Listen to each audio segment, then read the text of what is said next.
Salve rapaziada, mais um vídeo pro canal Caras e vamos ver aqui a análise dos americanos a respeito do futebol sul-americano que está dando um show no Mundial aí para calar a boca de muitos jornalistas aqui do Brasil que tentavam e tentam rebaixar o nosso futebol a qualquer custo, né? E eles falaram muito bem do futebol sul-americano e também é algo que me surpreende porque a gente é o principal exportador de jogadores do futebol mundial. A Champions League que a gente assiste todo ano tem um brasileiro envolvido na final, sendo campeão ou estando na final ou fazendo gol em final, mas mesmo assim a gente ainda tem que escutar aqui no Brasil que o nosso futebol é insignificante perante ao mundo. Vamos ver aqui o que eles falaram. We're going to do predictions by group, starting out with Group A, which features Palmeiras, Porto, Al Ahly, and Inter Miami FC. Okay, so Nige, you're going to kick us off with your Group A predictions. What do you think is going to happen? Why are you angry? Smile a little. It's the Club World Cup. I have gone with Palmeiras to win the group. Adel Ferreira is a fantastic manager, young Portuguese manager, 46 years old. He has been a revelation since going over there, and he's changed them to be a more European style of play. Very disciplined, very defensively minded, but he does have the right spice of players and individual brilliance. I've gone for them to win the group ahead of Al Ahly, who are the African champions. Al Ahly? Al Ahly, yes. Your team. Al Ahly. the Egyptian champion, the most decorated team in the continent of Africa. They are the Real Madrid of Africa. So I've gone for them to go runners up. I think they're the most decorated club in the world. Hold on. Are you this sounds like Nico's notes. That sounds like what you would say. I don't know. I'm sorry. Nige knows African football. Are you kidding me? Okay. Anyway, yes, I've gone for Palmeiras to win the group and Al Ahly to be runners up. Porto out, huh? Great, serious. I've gone for Porto out. I wasn't impressed with Porto. We covered them in the Europa League. They've been a disaster. They're in a massive rebuild situation right now, Porto.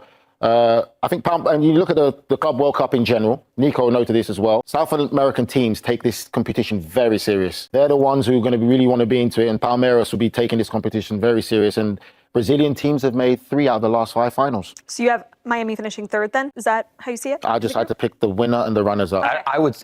Miami has a good chance of finishing last in that group. People underestimate the competition, the competitiveness of this the world game. Yeah. All right. Well, let's move on to Group B, which is considered by many to be the group of death in the upcoming Club World Cup. It features Paris Saint-Germain, fresh off of that Champions League trophy. You've also got Atletico Madrid, Botafogo, and the Seattle Sounders. Yeah. I want to be the guy that's going to say that Botafogo is going to go through, fly that South American flag. But I think PSG and Atletico Madrid in that order have too much quality for these two teams. Although Botafogo obviously has been very strong, not only domestically, they won the league last season, plus the Copa Libertadores, and we're so close to doing the same the year before in the Brazilian Serie A. But even though that they have you pick out a couple of players that are actually quality players over PSG and Atletico Madrid, I don't think this is the group that you're going to get that South American dark horse, although I like Botafogo. Okay, let's see if Michael Hood's got some common sense thinking for Group C, which features Bayern Munich, Auckland City FC, Boca Juniors, Nico's team, and Benfica. What do you think, Mike? So I just want to do a couple of these before I give my predictions because we want to be, mindful of certain clubs who have big stature in South America, but Bayern Munich, common sense, the players that they're bringing, the quality that's there, they will be the leaders. They win this group. I think they'll win it pretty handedly. Although Benfica, they do have the quality of their own. The fact that Angel Di Maria, who's going to Rosario, him and Alvaro Carreras will be a part of the Club World Cup team. That gives them added quality, but it's beyond that. And it's between Benfica and Boca for the runners up. And I look in the midfield. Have you seen the Boca Turks. recently? Have you seen Boca recently? They come in bad form. They come in not so great form. That's my point. So I'm saying that Benfica will definitely get that. Although it is the Club World Cup.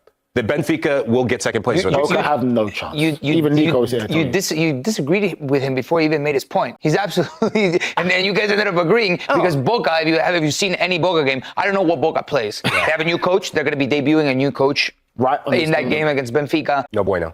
I would be surprised if Boca makes it out of the group. Yeah. As it stands there on the graphic, Ali, Chelsea to win the group, Flamengo to finish second.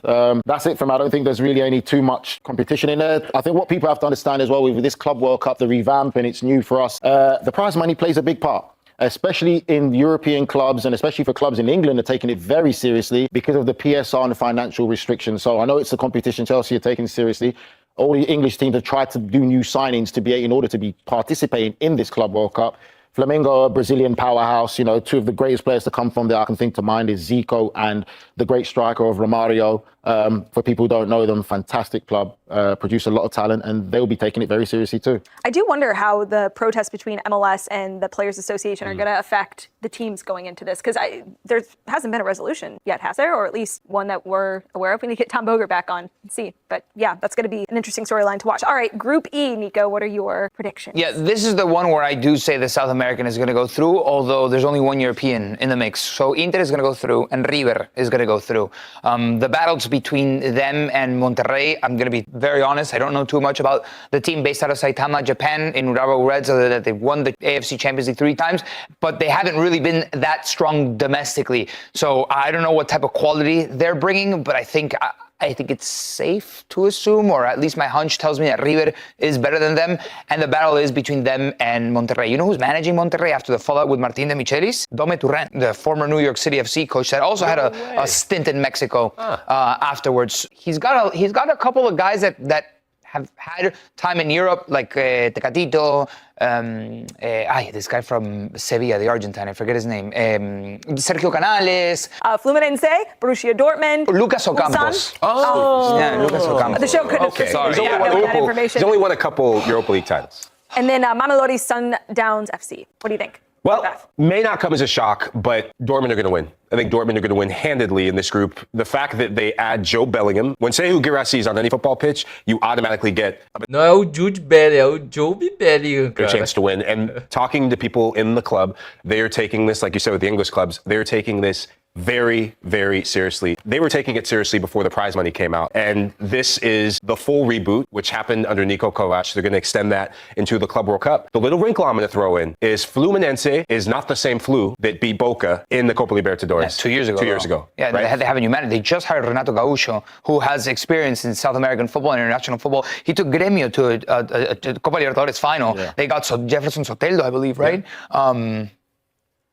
So they're putting together a nice little squad in. They're putting something together, but I'm going Mamelodi Sundowns to come in second place. Wow. A Mamelodi Sundowns, it's going to be. You talk about the influence of money and the motivation of money. So to give you an idea of how significant this money could be, for them to just participate, it's $9.5 million. Yeah. Their total revenue overall, that's almost a quarter of their revenue, just in being at the Club World Cup. And looking in what the players are saying and what the managers are saying, getting to that round of 16, that's like reaching the final for them. So how the schedule is set up, they will play Flu the very last group stage match. Ooh. And that is going to be a final. The pressure is going to be on Flu and Mamelodi Sundowns. When it happens, they will get second place. They're no stranger to an upset. They beat Al Ahly in the Champions League, right? They lost season. in the final, very recently to Pyramids. But that is my upset of the tournament. Would you have done that? Would you have picked that? If I would have had to study this group, I don't know. Would you have gone with Flu? But the eye test, I don't know. I would have had to do a little bit more studying. I would have liked to have said no. Mamelodi Sundowns is a great shot. Yeah, there's some really good players that play on the South African national team. The goalkeeper, right? The goalkeeper that had an amazing AFCON for South Africa. Does he not play for Mamelodi Sundowns? I believe he does.